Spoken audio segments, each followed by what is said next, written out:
মাকে একটি কাজ আজ একদম সহজ করে দিলাম। হ্যালো এভরিওয়ান, আসসালামু আলাইকুম। আশা করছি আপনারা সবাই ভালো আছেন। আলহামদুলিল্লাহ আমরা অনেক ভালো আছি।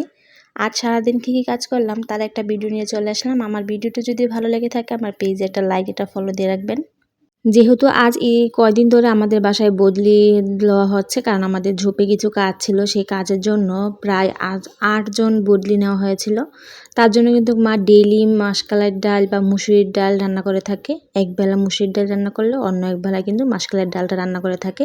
তার জন্য মা ডেইলি কিন্তু পানি দিয়ে ডালটা ব্লেন্ডার করে নিত। তার জন্য আজ আমি ভাবলাম মাকে ডেইলি পানি দিয়ে ডাল ব্লেন্ডার না করে দিয়ে আজ একদম সবগুলো ডালই আমি শুকনো একদম ব্লেন্ডার করে রেখে দিই, ফাঁকি করে রেখে দিই, যাতে মা রান্না করতে সুবিধা হয়।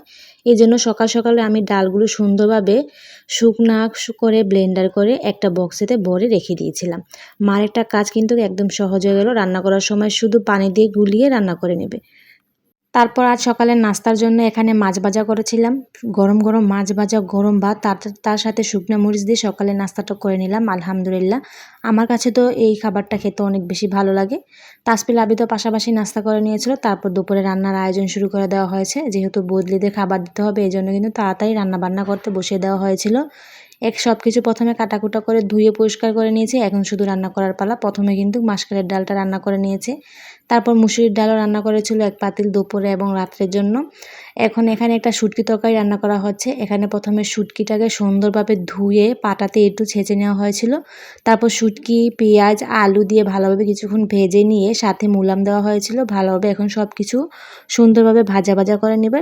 এরপর এখানে পরিমাণ মতন করে আদা রসুনের পেস্ট, টমেটো কুচি, তারপর কাঁচামরিচ, ধনিয়া গুঁড়া, হলুদের গুঁড়া, মরিচের গুঁড়া, লবণ দিয়ে ভালোভাবে অনেকক্ষণ কষিয়ে নিতে হবে। ভালোভাবে এই শুটকি তরকারিটা অনেকক্ষণ নাড়াচাড়া করে কষিয়ে নিতে হবে। প্রথমে কিন্তু সবগুলো ভালোভাবে ভাজা ভাজা করে নেওয়া হয়েছিল, যাতে সব কিছু সুন্দরভাবে সিদ্ধ হয়ে যায়। এই জন্য যেহেতু আলুটা একটু বেশি দেরিতে সিদ্ধ হয়, এই জন্য প্রথমে কিন্তু আলুটা দিয়ে দেওয়া হয়েছিল। সব কিছু ভাজা ভাজা হয়ে গেলে সব ধরনের মশলা দিয়ে অনেকক্ষণ কষিয়ে নিয়েছে তরকারিটা যতক্ষণ কষিয়ে নেওয়া হবে তত কিন্তু খেতে অনেক বেশি মজা হবে। এই জন্য ভালোভাবে তরকারিটা অনেকক্ষণ কষিয়ে নেওয়া হচ্ছিল, যতক্ষণ না পর্যন্ত উপরে তেলটা বেশি ওঠে। ভালোভাবে কষিয়ে নেওয়ার পর এখানে পরিমাণ মতন করে ঝোলটা দেওয়া হয়েছে। যেহেতু এটা আঠা আঠা করে রান্না করা হয়, শুকনো শুকনো করে, এই জন্য কিন্তু পানির পরিমাণ একদম অল্প দেওয়া হয়েছিল। এখন ভালোভাবে ঝোলটা দিয়ে অনেকক্ষণ জাল করে নেব। এটাকে শুকনো শুকনো করে জাল করে নেব। দেখতে দেখতে কিন্তু আমার একদম শুটকি তরকারিটা প্রায় রান্না করা শেষ হয়ে গেছে। দেখুন শুটকির তরকারির কালারটা দেখতে কত সুন্দর এবং লোভনীয় দেখাচ্ছে। দেখুন রান্না করার পর কিন্তু এরকম দেখতে হয়েছিল শুটকি তরকারিটা।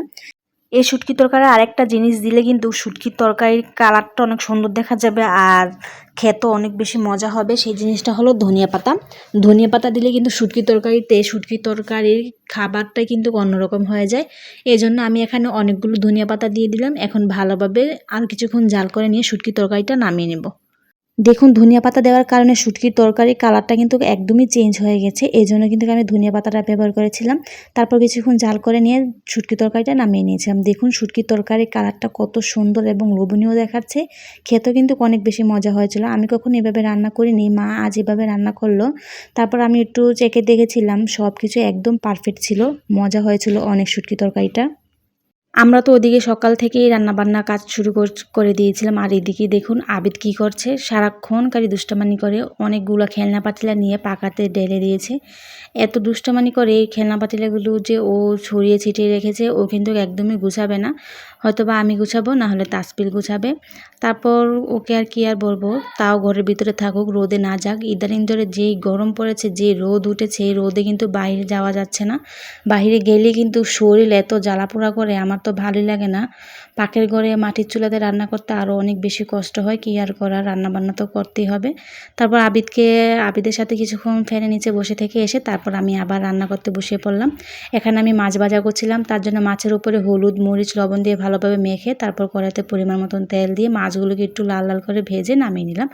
আজ এই মাছ দিয়ে সিম, আলু, টমেটো দিয়ে মাছের ঝোল রান্না করা হবে। তার জন্য প্রথমে মাছগুলো একটু ভেজে নামিয়ে নিয়েছি। এখন তরকারিটা বসানোর পালা। তার জন্য কড়াইতে পরিমাণ মতন তেল তেল, তারপর পেঁয়াজ কুচি, আদা রসুনের পেস্ট, হলুদের গুঁড়া, মরিচের গুঁড়া, ধনিয়ার গুঁড়া, লবণ দিয়ে ভালোভাবে মশলাটা অনেকক্ষণ কষিয়ে নিয়েছি।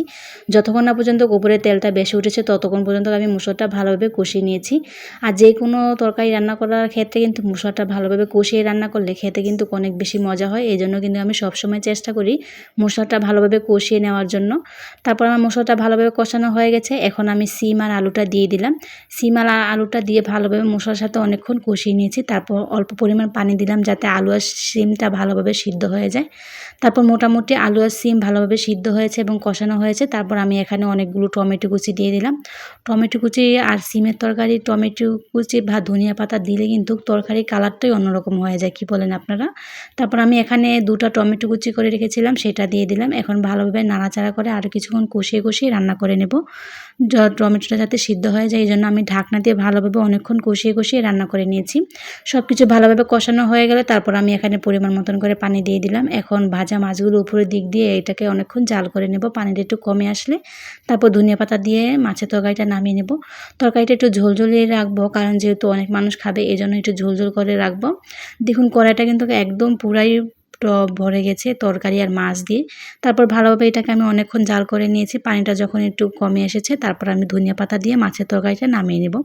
ধনিয়া পাতা দেওয়ার কারণে মাছের তরকারির কালারটা কিন্তু একদম অন্যরকম হয়ে গিয়েছিল। মাশাআল্লাহ, মাছের তরকারির কালারটা কিন্তু অনেক সুন্দর হয়েছিল, দেখতেও সুন্দর দেখা যাচ্ছিল আর খেতেও কিন্তু অনেক বেশি মজা হয়।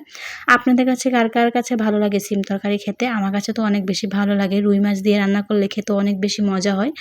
তারপর আবার সিম তরকারি বাসি হলে কিন্তু খেতে অনেক বেশি ভালো লাগে। আমার কাছে তো বাসি তরকারিটা অনেক বেশি ভালো লাগে খেতে। দেখুন ধনিয়া পাতা দেওয়ার কারণে তরকারির কালারটা দেখতে কত সুন্দর দেখাচ্ছে। শেষে কিন্তু আমি ধনিয়া পাতা দিয়ে মাছের তরকারিটা নামিয়ে নিয়েছিলাম। মাশাআল্লাহ, মাছের তরকারির কালারটা কিন্তু অনেক সুন্দর হয়েছিল। তারপর এর পাশাপাশি কিন্তু ভাত, ডাল সবকিছু রান্না করে নিয়ে বদলিদের জন্য ভাত বেড়ে দেওয়া হয়েছিল। ওরা তো নদীর পাড়ে বসে খাওয়া দাওয়া করবে। তারপর আমরা গোসল করে নামাজ পড়ে আবিদকে প্রথমে খাবারটা খেতে বসিয়ে পড়লাম। আবিদকে আমি আজ এই প্রথম শুটকি তরকারিতে ভাত দিয়ে খাইয়ে দিয়েছি। ও তো খেয়ে বললো অনেক বেশি মজা হয়েছে, কিন্তু একটু ঝাল ছিল, অনেক মজা করে খেয়ে নিয়েছিল আলহামদুলিল্লাহ। তারপর আমরা সবাই একসাথে বসে দুপুরে খাবারটা খেয়ে নিলাম আলহামদুলিল্লাহ। খাবারগুলো খেতে কিন্তু অনেক বেশি মজা হয়েছিল। তাসপিলও খেয়ে বলেছে অনেক বেশি মজা হয়েছিল। তাসপিলও অল্প একটু খেয়েছিল শুটকি তরকারি, ও শুটকি তরকারি তেমন একটা পছন্দ করে না। তারপর ও মাছের তরকারি দিয়ে খেয়েছিল। আমি তো এখানে শুকনা ডাল তারপর শুটকি তরকারির সাথে কাঁচামরিচ দিয়ে দুপুরে খাবারটা খেয়ে নিলাম আলহামদুলিল্লাহ। শুটকি তরকারিটা অনেক বেশি মজা হয়েছিল আর এক্সট্রাভাবে মরিচ দিয়ে খাওয়ার কারণে আরও অনেক বেশি ভালো লেগেছে আমার কাছে খেতে। তারপর খাওয়া দাওয়া শেষ করে রেস্ট নিয়েছিলাম। আবির তাসপিলও একটু ঘুমিয়েছিল, আমিও একটু শুয়েছিলাম বিকেলের দিক দিয়ে। তারপর সন্ধ্যার সময় বাবা বাজার থেকে একটি তরমুজ নিয়ে এসেছে, এই আনসিজনের তরমুজটা কিন্তু অনেক সুন্দর ছিল দেখতে। আবিদ বলতেছিল ও তরমুজ খেতে অনেক ইচ্ছে করছে, এই জন্য বাজার থেকে একটি তরমুজ কিনে নিয়ে এসেছিলো। তারপর সাথে সাথে আমি তরমুজটা কেটে দিয়েছিলাম।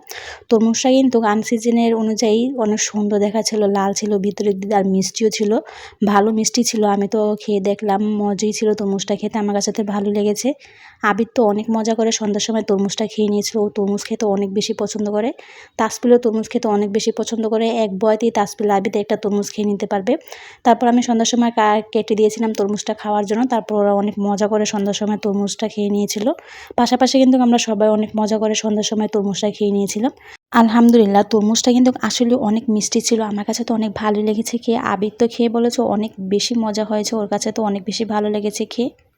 আর এই ছিল আজ আমাদের সারাদিনের একটি ফুল ভিডিও। আমার ভিডিওটি যদি ভালো লেগে থাকে আমাদের সাথেই থাকবেন, লাইক ফলো সাবস্ক্রাইব করে তানজিন আক্তার ব্লগের পাশেই থাকবেন। সবাইকে অনেক ধন্যবাদ।